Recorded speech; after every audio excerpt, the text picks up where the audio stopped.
In today's video, I'm going to teach you how to make viral stick figure animations in Canva. We'll go from a blank project to a clean, animated story you can use for YouTube or socials, and I'll keep it simple and clear. Start by opening Canva and clicking Create to begin a new video project.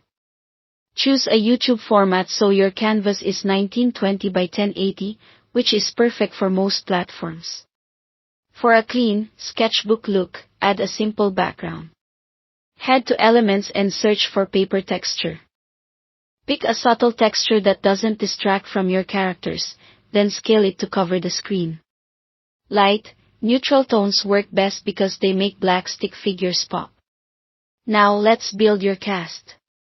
In Elements, search for stick figure. The key to a professional look is consistency, so find a character you like and click more from this artist. This pulls in a matching set of poses. Keep that style throughout.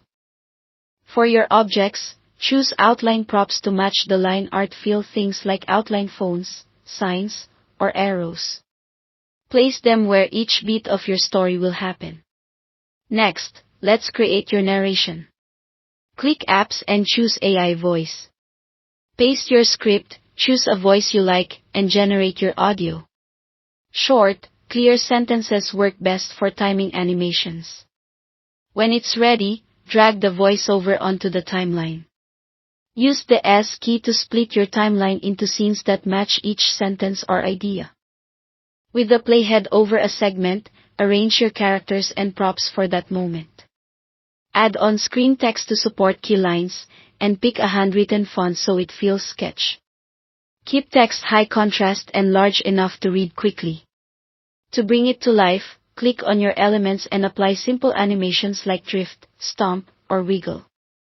Drift is great for gentle movement, stomp adds impact to words or entrances, and wiggle gives characters a playful energy. Keep durations short so the motion feels snappy and matches your audio. If something steals attention, reduce the intensity or delay it slightly so it follows the narration.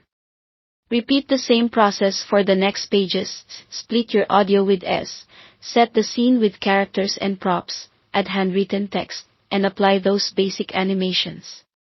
Keep your style consistent, and let the voiceover guide your pacing from scene to scene. That's the full workflow. Thanks for watching.